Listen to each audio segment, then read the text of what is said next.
They have a plan that to make some people more famous than others, and there's that one That's guy called that the script, Brian. Daniel Bryan. right. No.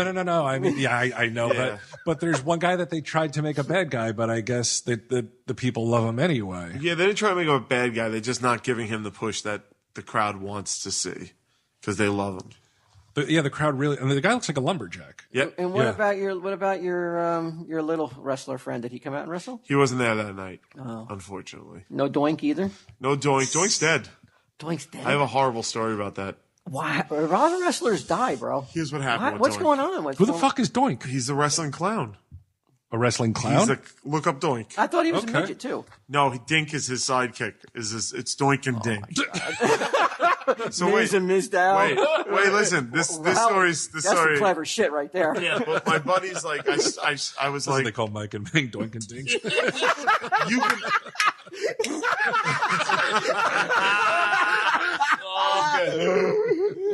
So Sal at his bar used to have this event every once in a while where he would show old WrestleManias from like the 80s and 90s, and he would lower the volume and he would set up two mics and he would let you, like, instead of doing karaoke, Announce you it, could huh? come up and announce the thing, and it was very popular. People loved doing it, and he would hire these old wrestlers to come, like right there's Doink, and Doink. one time he paid Doink to come to the bar in full makeup. Can you and stuff. tell it? Can you reveal how much it may have been? Yeah, In the ballpark. I'll tell you exactly how much. It was like 400 and change for him to come hang out that night. I paid Gidim more to do the Audible book that we're working on. You got a refund. So, Gidim, we're gonna have to renegotiate. so I was like, you're no Doink. Yeah, definitely. You're not even a Barely a dink. dink. so last year's WrestleMania, I was hosting at my house, and I was having a bunch of people come over to watch the pay-per-view. And I was like, how great would it be if I hired Doink to come and just fucking sit in a corner and like eat Cheetos while we watch fucking WrestleMania? Like, people would love it. So, and then we got into it a little bit where we're making fun of the fact that he's coming to my house for $400 and we're all gonna like have a good time. And I did some research and it turns out he died like 2 weeks early or something like that. So yeah. What did he die from? It doesn't don't even. know. I'm trying to find it on his. I A mean, lot of wrestlers like It's expire. a tough life, quick. man. It's a tough life.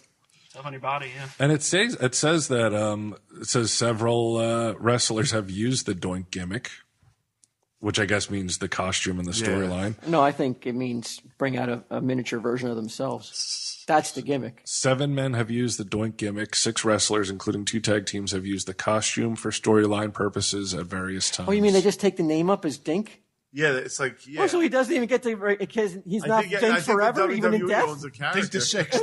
I mean, they just take, it's like Gallagher? It's like Gallagher. Yeah, it's like Gallagher. Oh, that's horrible. It's I've horrible. only seen one that died. That's in 2013. That's why, like, the Bubba Ray Dudley, when he left the WWE, he had to call himself Bully Ray Dudley, and then when he came back, he was Bubba Ray again. What's that? Oh my God. Yeah, there he is. That's a picture of him. I've got a question involving wrestling that I want to save this because it's been asked, and I wanted to save it for you when you told this story.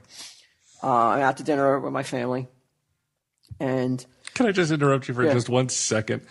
Former WWE producer Bruce Pritchard said in an interview on the Steve Austin show that Michael Hegstrand had originally conceived the idea of a miserable clown character. That could be you, dude. Doink. That is me. Doink Johnson. What are you talking about? Doink Johnson. People have been stealing my act. Oh man, you know those Tell 'em Steve Dave Weekly cartoons? those cartoons. Yeah. I can't wait to see Doink Johnson. You know what to do. Dink Ming. Dink Mig. So you said you were out with your And all family. my family were eating, and the subject of school comes up and extracurricular activities, and my daughter informs me that their school is that she goes to is very proficient in wrestling. I guess they have a good wrestling team, Okay. and I'm stunned to learn that one of the wrestlers on the team is a girl. Whoa. And I know this may now we're walking into She hot like a Bella twin? I think she's real young. yeah, huh? but no, we're walking into with some territories that may anger some aunts. If you want to turn it off, I'll turn it off now. We're about to get sexist here. I don't know. Some theories, I bet you, that coming out of some of these people's mouths here at this table may not agree with, but because I'm going to play devil's advocate. If I'm on the other team, I come into that school and I'm like, okay, you're up. I'm 13 years old. You got to wrestle the girl. You're in a no-win situation. You beat the girl. You're like, well, do you feel that great about it? Or if you lose, how miserable do you feel? I know that. I'm just playing that. I'm not saying I would. Or also, there's the third factor. You're going to have an erection the entire time. Exactly. I haven't touched a girl yet. Right. And the first time I'm touching her, she is rubbing every bit of her body all over me. Well, if you know anything about wrestling, referee's position, that's when you're right behind someone. You have your one hand on their elbow. You don't have to say anymore, get him. I'm getting aroused with you moved your hands just now. Want to wrestle? In your referee's position. You're right, and you're right up behind him. Have you ever done it, referee position? When I wrestled, yes. When I fucked? No. What was the last time you got laid, get him? Poor Put kid. him on a spot. What do you think about He's on Townsend. You're making him feel like a 13-year-old wrestling a girl now. what do you think? We actually, when I wrestled in high school, we did have one of. You were a wrestler? Yeah. You look like a wrestler. Thank you. What was your record? I won one. You lost to the girl. You only wrestled one time? Yeah. Why? Oh, you were wrestling a girl? No, I found out he was a I girl. I was wrestling a guy from. You slick son of a bitch. Ginella. I was wrestling a guy from Malcolm X Shabazz High School. All right. Guy was a mountain, like, bigger than Brian. You got a hard on? Well, besides that, Boink. I was going to say, That guy went on to a 10-second career in the I was WWE. gonna say, he hit me. sad clown who got fucked in high school by another wrestler in front of the whole school. That's a miserable clown, man. He pinned me in about 10 seconds, and I walked off the mat laughing because I was just because it was just. And you quit? No, I didn't quit. My coach was so pissed off. Off the team. It was probably not that you lost. It was probably that you were laughing. It was just that That's not the competitive spirit. I wasn't laughing like as I was happy. It was just like I was so stunned. It was just like You're like, there's no possible way I'm going to win. Like, this is a joke. This was afterwards. It was just like I got pinned. I walked off, and I was just laughing, and I couldn't stop.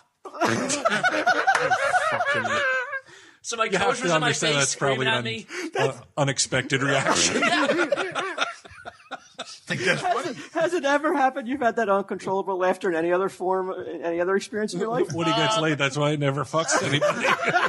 He starts laughing. Sometimes when you have like someone just yelling in your face and you're saying like, This is a nervous reaction. I think it might have been a nerve thing. You know, you're just sitting there, someone's like yelling at you, screaming, and you're just like, don't laugh, don't smile, and it just happens, and it just makes him even more pissed off. How often in life does that happen to you? That somebody's screaming in your face and you have to... Me? I mean, it's probably weekly. So what do you think, Sunday Jeff? Do you think that, like, I know that the school is saying it's probably a great thing for the girl because she's actually beaten. Is she jacked? I didn't really ask. Okay. But I said, has she won? Walt's daughter, is she jacked or what? And my daughter said, yes, she actually she's beaten many wrestlers of male wrestlers. Okay. But would you want to wrestle? They probably throw it, right? Well, that's what I'm thinking too. Like, how do you give it your all? And that's my experience in high school. I know that this is treading on 1950s mindset. Sure. But I was born only 10 years after that, 1950. So you got to give me a break. What do you think? Given. What do you think, Jeff? Yeah, I mean, she's really that good, and she's beaten more than multiple, like one male partner. Then obviously she's up to snuff, you know? But okay, so your son's wrestling a girl. How do you feel? Like, do you want him to go in there like frothing at the mouth? Get his ass kicked in. Yeah, again, it depends on that situation. This is a tough situation to put young people in. Yeah, it is. Like you said, either on a ride home from like you cost us that match because you had to wrestle a girl and you didn't give it your all, or you cost us a match because you fucking can't beat a girl. That's a long road I know to travel. people. I know there's some people out there listening. You're like, I can't believe. But if you're going to deny, don't fucking go sit there and deny that there's going to be kids on that bus who are going to. Oh yeah. Are going to maybe use that as ammo against that kid. Also, let's not pretend that physically, men are generally, boys in high school are generally This just girl must larger. be good at it. Let's give her the benefit. She must be a good wrestler. She's definitely good at it. There's no doubt she's good at it. But in general, guys are larger and stronger than girls are in high school. So. But it's based on weight class. Okay, so if she's a lightweight. Well, no, I'm saying, yeah, you're going to go against someone in the same So why weight. were you wrestling a man mountain? Because I was Why weren't you heavyweight. wrestling a girl? Because I was heavyweight that time, so I was about 250. The guy was at You were least 250 in high 250? school? Oh, yeah. Holy You shit. fat fuck. Yeah. How old are you now? Would you I don't even know. I don't step on are scale. you thinking more? You never have to No, I tell you think the last about time you got laid. My wrestling days are over. No need to step on the scale. 0-1, baby. 0-1. That's the greatest excuse ever for not caring about your weight. Well, my wrestling days are over. I'm so concerned about you and the way you eat. I've told you this before. Well, I've been eating better lately. Your Instagram is a fucking horror show of cholesterol. When will you stop? I've been eating better lately. Yeah, even I'm healthier than he is. It's fucking crazy. When I first met this guy, how much you put I on just a got bit of all weight my since when I tests first back, met you? man. My cholesterol's I- great. Oh, is it? Yeah. Yeah, a little bit. There you yeah. go. Because I was down to about 170 for a while. Son, you think you weigh 250 now? Close. Yeah. How tall are you? Almost 6. So how much of a badass were you in high school then? You're on the wrestling team, you're 250. Obviously not that good. He didn't win a wrestling match. Because he's laughing like a fucking gibbon. Maybe that's As soon as he gets into the fucking ring, he starts laughing. No, it was afterwards. After Maybe if he had a the fucking game face, he'd be the fucking state champ. Maybe that was his angle. There's no better word choice right there. Perfect. You've got to get back in shape. Please. I want you around forever. You might be able to I win the second hearts. that. Yeah. I want you around until We don't need you anymore. If somebody had a crystal ball and said that Genom was the last living creature on Earth, I would be happy with that. a cockroach. Yeah, well, yeah, the analogy's pretty clear. Yeah, you gotta start. Remember what the I look how good he looks in that cap, though. he does. He looks pretty Lost 10 handsome. pounds. You gotta start walking again, dude. That's interesting. The female, like I know, like there's female, like since there's no female football team, like girls. Right. will And play football I don't, stuff. and I don't, and I know this sounds like a hypocrite, but I'm like, any other sport, I'm okay with because there's specialized positions. Or if the girl that wants to try for the football team is good at that certain position, whatever it be, lineman or kicker, whatever it be, there's a difference. But one-on-one, that is putting in a tremendous amount of pressure and stress on a young child. What are they faced with here? Yeah. Like you say, you the opposing can't, team. you I know can't you're. win. I know that. But I know that 99% of the people are only thinking about that girl. Well, great for her. Good for her. We got to do this. But like, don't you think about the other kids though involved or what's going to happen? Or start a girl. Remember Gorgeous Lady of Wrestling, Glow? Yeah, yeah. Whoa. Got to do that. Maybe bring that to the school. Oh my God. In today's world, I can't even imagine suggesting a fucking Glow high school league. If you're a parent and you brought that to the School board. Oh, it would be brilliant. Teenage glow. It would be brilliant, dude. You should do that on Impractical Jokers. That should be a punishment. That would be absolutely genius. Wow. What do you If think? someone like presented to an impact Yeah. audience. That'd be But funny. I really want you as the wrestling Well, look, aficionado here, as the expert. I have a little insight into this because I went through the fire academy with several female firefighters. And I will tell you that a couple of them maybe couldn't cut it and didn't cut it. But just like a couple of men. Oh, exactly. But Fuck away, I'd cut it. there were, way. but the ones that did were, to my eyes, just as respected and just as taken seriously. So Is that a good analogy, for what I'm talking about? well, though? no, well now I'm going to back 'Cause you're into not it a little bit. humiliating any other fireman, though. Well, If they- She rescues one of the male firemen. well, no, it's not like that. But like, what if She's a hero. I think I'd be thankful. That's what I'm saying. Yeah, really. If she's doing well, if she's excelling and you're not, it's almost like the same thing. It's just like the fucking girl is doing well and you're They not. would never use that. Oh my Would they- God! Of course they would. The instructors would Yeah, use it's that a fucking- as ammo against the other. I mean, I didn't see it, but I wouldn't weigh it out. I would be. There's no political correctness in the fucking. They're trying to weed you out. It's like the Marines when they're like in your face. You don't think screaming there's at you. political correctness now seeping its way into our armed forces? I think things that go on in what do they call boot camp